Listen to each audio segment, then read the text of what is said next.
Constellation classes में आपका स्वागत है। आशा करता हूँ कि आप सभी ठीक होंगे। आज हम शुरू करने जा रहे हैं हिस्ट्री घटना चक्र का एमसीक्यू सीरीज, जिसमें हम देखेंगे पार्ट 9। ठीक, तो चलिए हम देखते हैं। आज का हमारा टॉपिक है जहांगीर। जहांगीर से रिलेटेड जो भी एमसीक्यू आ चुके हैं घटना चक्र में, उसको हम देखेंगे। ठीक, तो देखते हैं पहला क्वेश्चन है, दो आसपा दो आसपा या सिंह आसपा प्रथा किसने शुरू किया था? दो आसपा एवं सिंह आसपा प्रथा जो किसने शुरू किया था? तो इसका करेक्ट आंसर है ऑप्शन बी, जहांगीर ने शुरू किया था। दो आसपा और सिंह आसपा। नेक्स्ट अगला क्वेश्चन है, क्वेश्चन नंबर 2। कह रहा है, मुगलों एवं मेवाड़ों के राणा के मध्य चित्तौड़ की संधि की शासक के शासनकाल में हस्ताक्षरित हुई थी। ठीक, मुगलों एवं मेवाड़ के राणा के मध्य जो चित्तौड़ की संधि हुई थी, वो किस शासक के शासनकाल में हस्ताक्षरित हुई थी? तो इसका करेक्ट आंसर है ऑप्शन बी, जहांगीर के समय में। ठीक, नेक्स्ट अगला क्वेश्चन, क्वेश्चन नंबर 3 कह रहा है, ईस्ट इंडिया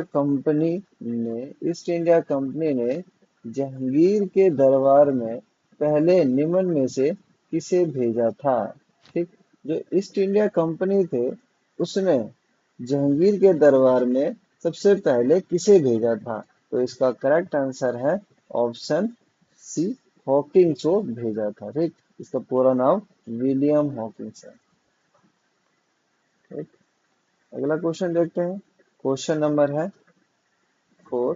कह रहा है, निम्नलिखित में से कौन जहांगीर के दरबार में ब्रिटिश शासक जेम्स प्रथम का राजदूत था?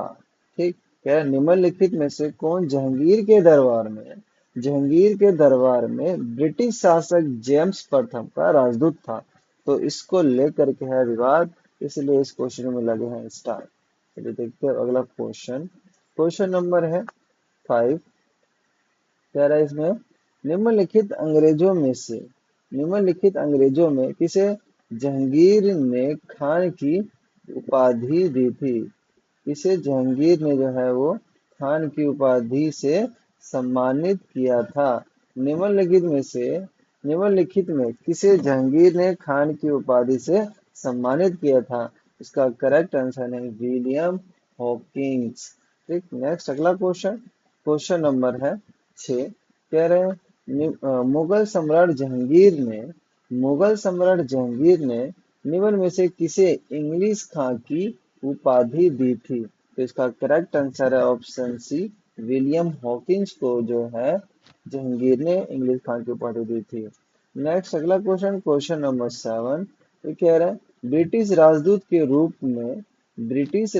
के रूप में सर थॉमस रो भारत आया था। सर थॉमस रो भारत आया था किसके शासनकाल में? तो इसका करेक्ट आंसर है ऑप्शन सी, जहांगीर के शासनकाल में। मतलब जहांगीर के शासनकाल में सर थॉमस रो भारत आया ब्रिटिश के राजदूत के रूप में। मतलब ब्रिटिश के राजदूत के रूप में सर थॉमस रो जो है वो जहांगीर के शासनकाल में आया था। नेक्स्ट अगला क्वेश्चन, क्वेश्चन नंबर 8। कह रहा है, किस मुगल शासक के समय में सर थॉमस रो भारत आया था? सर थॉमस रो भारत आया था। तो इसका करेक्ट आंसर है ऑप्शन सी, जहांगीर। जहांगीर के शासनकाल में सर थॉमस रो जो है वो मुगल शासक के समय आया था। अब कह रहा है, सर थॉमस रो जो है वो भारत जहांगीर के शासनकाल में आया था। Sir Thomas Roe Bharat Jahangir के शासनकाल में आया था। नेक्स्ट अगला क्वेश्चन, क्वेश्चन नंबर है 9। इसमें कह रहे हैं कि इंग्लैंड के जेम्स प्रथम के राजदूत सर थॉमस रो किस वर्ष भारत आए थे? मतलब जो जेम्स प्रथम का राजदूत था सर थॉमस, वो राजदूत के रूप में भारत किस वर्ष आया था? तो इसका करेक्ट आंसर है ऑप्शन सी, 1615 में आया था। नेक्स्ट अगला क्वेश्चन, क्वेश्चन नंबर है 10। अब इसमें कह रहे हैं कि भारत में इंग्लैंड का कौन सा दूत जहांगीर के पीछे अजमेर से मांडू आया। जहांगीर के पीछे अजमेर से मांडू आया, तो इसका करेक्ट आंसर है option B, Thomas Roe. Next अगला क्वेश्चन है क्वेश्चन नंबर 11वां। ये कह रहे हैं कि जहांगीर ने थॉमस रो को कहाँ मिलने का अवसर दिया था। जहांगीर ने जहांगीर ने थॉमस रो को मिलने का अवसर कहाँ दिया था, तो इसका करेक्ट आंसर है ऑप्शन बी, अजमेर में दिया था। नेक्स्ट अगला क्वेश्चन क्वेश्चन नंबर है 12वां। अब ये कह रहे हैं कि निम्नलिखित विदेशी यात्रियों को उनके भारत आने के काल अनुक्रम व्यवस्थित कीजिए। ठीक, तो इसका करेक्ट आंसर है ऑप्शन ए, 2 1 4 3। पहले 2 आए थे, फिर 1 आए थे, पहले 2, फिर 1, फिर 4 आए, फिर 3 आए। ठीक, तो सबसे पहले विलियम हॉकिंस, सबसे पहले रोलो फिच आया था। कौन आया था? रोलो फिच। उसके बाद विलियम हॉकिंस आया था। उसके बाद निकोलस डाउंटन आया था। फिर सर थॉमस रो आया था। ठीक, इनके सीरीज में लास्ट में।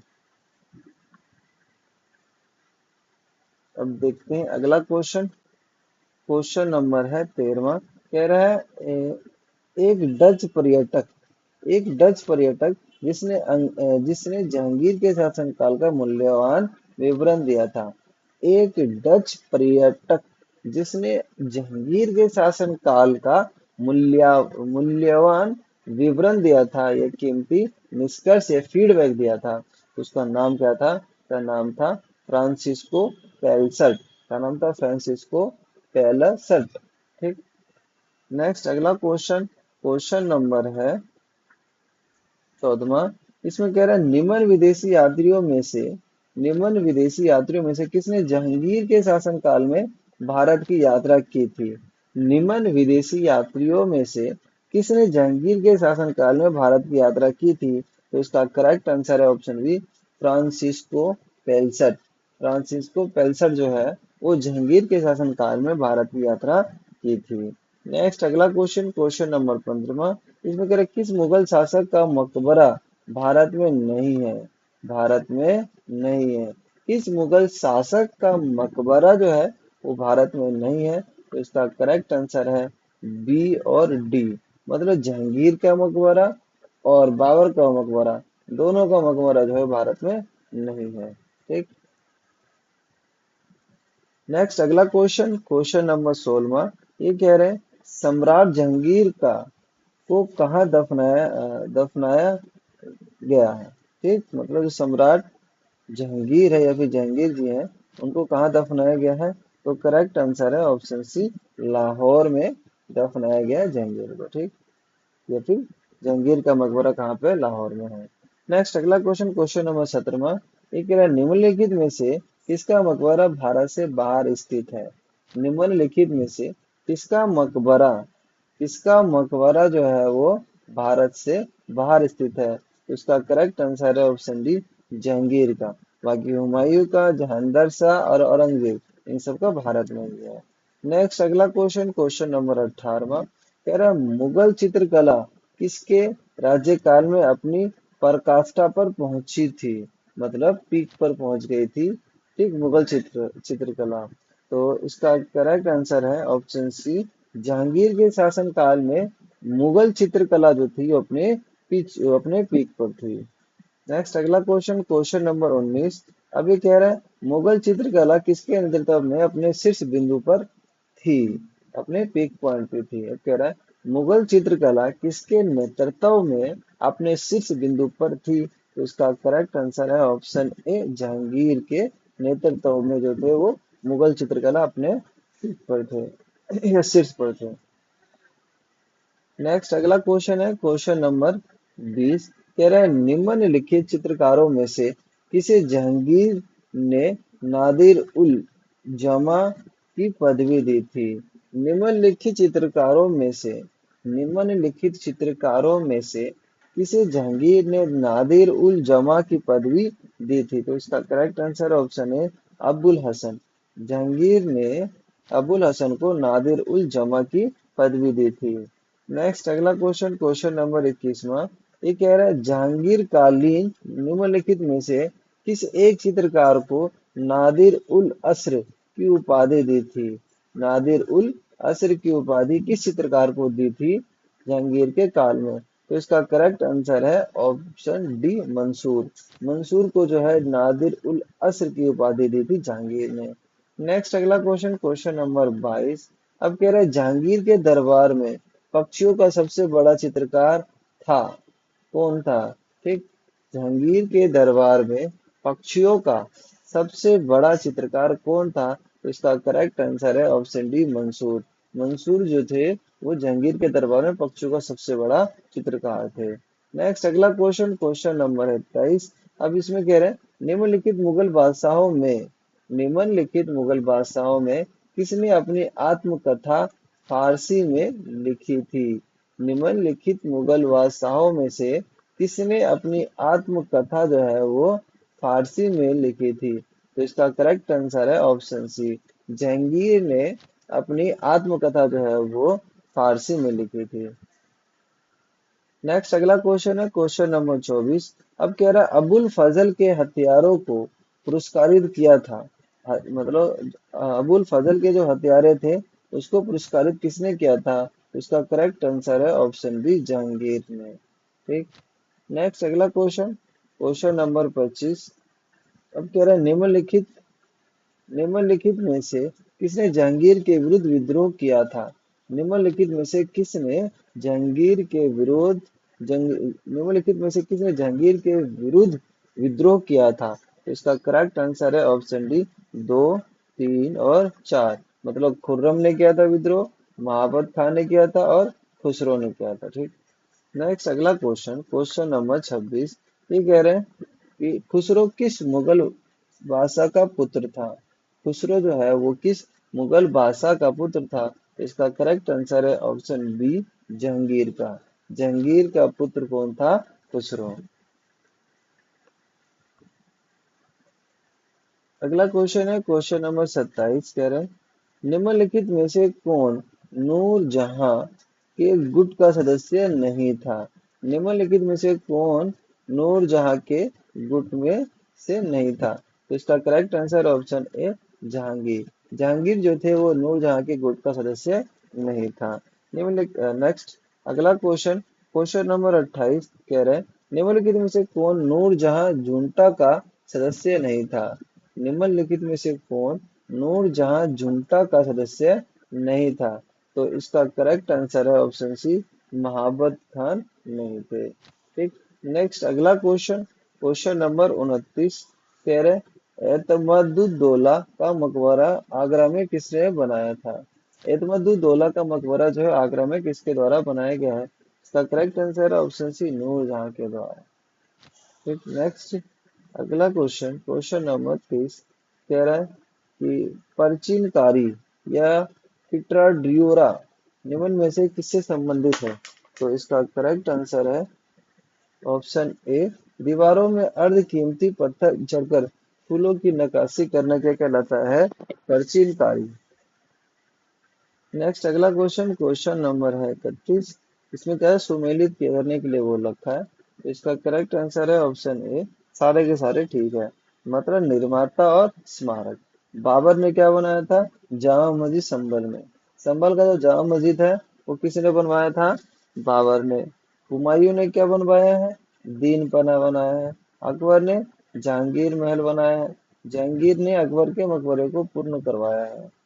ठीक, नेक्स्ट अगला क्वेश्चन, क्वेश्चन नंबर 32। अब कह रहा गोविंद महल जो हिंदू वास्तुकला का अप्रतिम उदाहरण है, स्थित है कहाँ पे स्थित है? गोविंद महल जो है वो कहाँ स्थित है? इसका करेक्ट आंसर ऑप्शन है, दतिया में स्थित है। ठीक, नेक्स्ट अगला क्वेश्चन, क्वेश्चन नंबर है 33। इसमें कह रहा है निम्नलिखित में से कौन सा युगम सम्मिलित नहीं है? तो इसका correct answer option D, Shaikh Nizamuddin Auliya का मकबरा अजमेर में नहीं है, दिल्ली में है। बाकी अकबर का मकबरा सिकंदरा में है, और जहांगीर का मकबरा सादरा में है, और शेख सलीम चिश्ती का मकबरा फतेहपुर सिकरी में है। ठीक, तो इस तरह से एक टॉपिक हमारा खत्म हो गया जिसका नाम था जहांगीर। अब अगला टॉपिक है हमारा शाहजहां। ठीक। तो शाहजहां से रिलेटेड जो भी क्वेश्चन एमसीक्यू, जो भी एमसीक्यू क्वेश्चन आते हैं उसको हम देखते हैं। ये ये जो पहला क्वेश्चन है हमारा, ये मैप बेस्ड क्वेश्चन है, इसको स्किप कर देते हैं। ठीक। नेक्स्ट अगला क्वेश्चन, क्वेश्चन नंबर 2। अब कह रहे हैं कि ईरान के शाह और मुगल शासकों के बीच झगड़े की जड़ क्या थी। ईरान के जो शाह थे या शाह और मुगल शासकों के बीच झगड़ों की जड़ क्या थी, तो इसका करेक्ट आंसर है ऑप्शन बी, कंधार। कंधार के लिए ईरान के शाह और मुगलों के बीच क्या होते थे, फाइट होती थी। नेक्स्ट अगला क्वेश्चन, क्वेश्चन नंबर तीसरा। अब कह रहा है कंधार के निकल जाने से मुगल साम्राज्य को एक बड़ा धक्का लगा। कंधार के निकल जाने से मुगल साम्राज्य को एक बड़ा धक्का लगा, धक्का पहुंचा। तो करेक्ट आंसर ऑप्शन डी, सामरिक महत्व को केंद्र की दृष्टि से। इससे सामरिक महत्व को के केंद्र की दृष्टि से। अगला क्वेश्चन, क्वेश्चन नंबर 4, कह रहा है बनारस एवं इलाहाबाद के तीर्थयात्री कर की समाप्ति के लिए किसने मुगल बादशाह के सामने बनारस के पंडितों का नेतृत्व किया था। तो इसका करेक्ट आंसर है ऑप्शन सी, कविंद्राचार्य ने। किसने किया था, कविंद्राचार्य ने। नेक्स्ट अगला क्वेश्चन, क्वेश्चन नंबर 5। अब कह रहा है किस मुगल शासक ने बनारस के संस्कृत और हिंदी के महान विद्वान कविंद्र आचार्य सरस्वती को राजकीय संरक्षण प्रदान किया। तो इसका करेक्ट आंसर है ऑप्शन सी, शाहजहां ने राजकीय संरक्षण प्रदान किया था। नेक्स्ट अगला क्वेश्चन, क्वेश्चन नंबर 6। अब इसमें कह रहे हैं कि शाहजहां के बल्क अभियान का उद्देश्य क्या था। शाहजहां ने जो बल्क अभियान चलाया था उसका उद्देश्य क्या था। तो इसका correct answer option A, Kabul की सीमा से सटे बल्क और बदख्शों में एक मित्र शासकों को लाना था। ठीक। नेक्स्ट अगला क्वेश्चन, क्वेश्चन नंबर 7वां। अभी कह रहा है निम्न में से कौन शाहजहां के शासनकाल का राजकवि था। निम्नलिखित में से कौन शाहजहां के काल का राजकवि था। तो इसका करेक्ट आंसर है ऑप्शन ए, कलीम। कलीम जो थे वो शाहजहां के शासनकाल का राजकवि था। नेक्स्ट अगला क्वेश्चन, क्वेश्चन नंबर 8। अब कह रहा है मुमताज महल का असली नाम था। मुमताज महल का असली नाम क्या था। का करेक्ट आंसर है ऑप्शन ए, अर्जुमंद बानो बेगम। अर्जुमंद बानो बेगम जो थे वो मुमताज महल का असली नाम था। ठीक। अगला क्वेश्चन, क्वेश्चन नंबर 9वां। अब कह रहा है हिंदू तथा ईरानी वास्तुकला का सर्वप्रथम समन्वय हमें देखने को मिलता है। तो किससे देखने को मिलता है, ऑप्शन ए, ताजमहल में। ताजमहल से हमें हिंदू और ईरानी वास्तुकला का सर्वप्रथम समन्वय देखने को मिलता है। ठीक। नेक्स्ट अगला क्वेश्चन, क्वेश्चन नंबर 10। अभी कह रहे हैं निम्न में से किस मुगल बादशाह ने दिल्ली की जामा मस्जिद का निर्माण कराया था। तो दिल्ली की जामा मस्जिद का निर्माण किसने कराया है, ऑप्शन सी, शाहजहां ने करवाया था। ठीक। नेक्स्ट अगला क्वेश्चन, क्वेश्चन नंबर 11।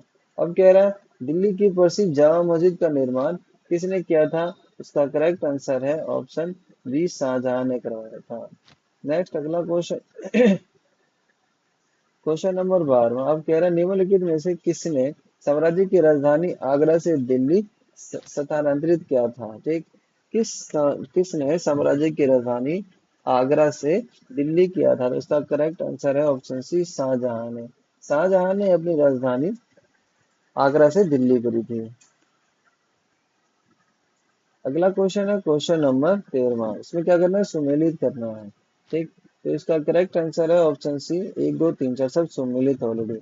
ये स्मारक है, ये निर्माता है। मतलब अलाई दरवाजा दिल्ली किसने बनवाया है, अलाउद्दीन खिलजी ने। मतलब दिल्ली का जो अलाई दरवाजा है वो किसने बनवाया था, अलाउद्दीन खिलजी ने। बुलंद दरवाजा फतेहपुर सिकरी किसने बनवाया, अकबर ने। बुलंद दरवाजा जो है फतेहपुर सिकरी का, उसका किसने बनवाया, अकबर ने। मोती मस्जिद आगरा का जो है वो शाहजहां ने बनवाया। मोती मस्जिद दिल्ली का जो है वो औरंगजेब ने बनवाया। ठीक।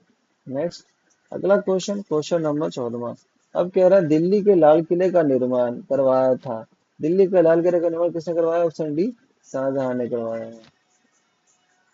नेक्स्ट अगला क्वेश्चन, क्वेश्चन नंबर 15वां। अब कह रहा है, लाल किले के निर्माण के श्रेय का अधिकारी कौन है? तो इसका करेक्ट आंसर है ऑप्शन डी, शाहजहां। ठीक। नेक्स्ट अगला क्वेश्चन, क्वेश्चन नंबर 16वां। अब कह रहा है, उपनिषदों का उपनिषदों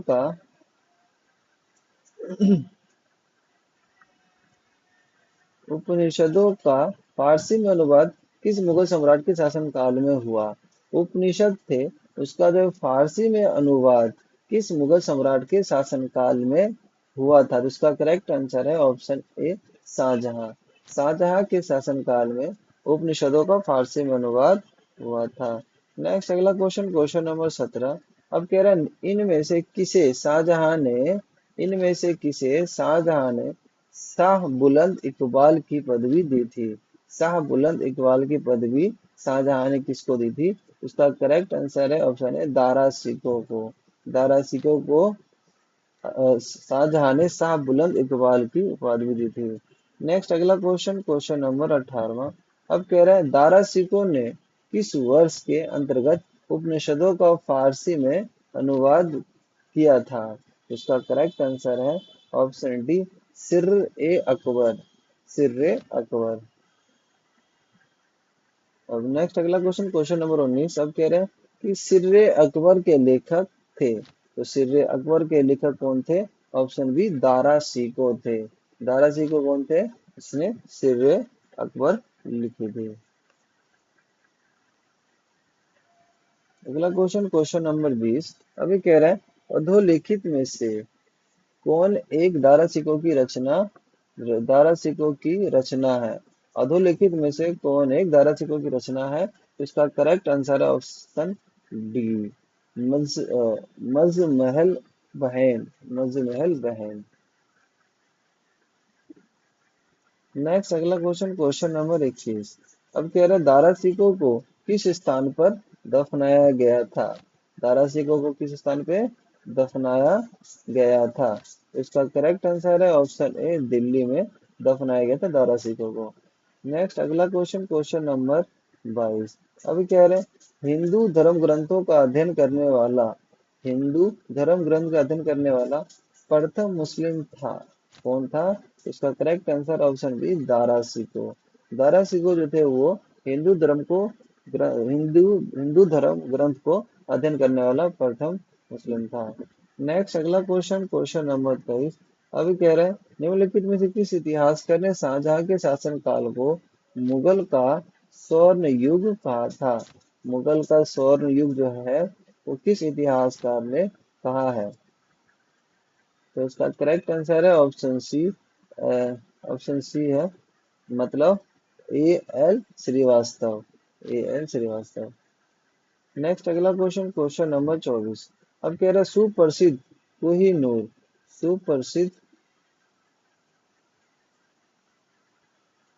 सुप्रसिद्ध कोहिनूर हीरा शाहजहां को किसने उपहार में दिया था? ठीक। सुप्रसिद्ध जो कोहिनूर हीरा है वो शाहजहां को किसने उपहार में दिया था? तो उसका करेक्ट आंसर है ऑप्शन सी, मीर जुमला ने दिया था। किसने? मीर जुमला ने। नेक्स्ट अगला क्वेश्चन, क्वेश्चन नंबर 25। अब कह रहे हैं, किस मुगल बादशाह ने बलबन द्वारा आरंभ किया गया दरबारी रिवाज सिजदा समाप्त किया? ठीक। किस मुगल बादशाह ने बलबन द्वारा प्रारंभ किया गया दरबारी रिवाज सिजदा समाप्त कर दिया? तो इसका correct answer option C, Shahjahan ने जो है सिजदा व्यवस्था को समाप्त कर दिया था। ठीक। अगला क्वेश्चन है क्वेश्चन नंबर 26। इसमें कह रहा है कि निम्नलिखित में से कौन शाहजहां के शासनकाल में अधिकांश समय तक दक्कन का गवर्नर रहा था? तो इसका correct answer option D, Aurangzeb. Aurangzeb जो थे वो शाहजहां के शासनकाल में अधिकांश समय तक इसके दक्कन के गवर्नर थे। ठीक। इस तरह से ये खत्म होता है और इस आज के वीडियो को हम यही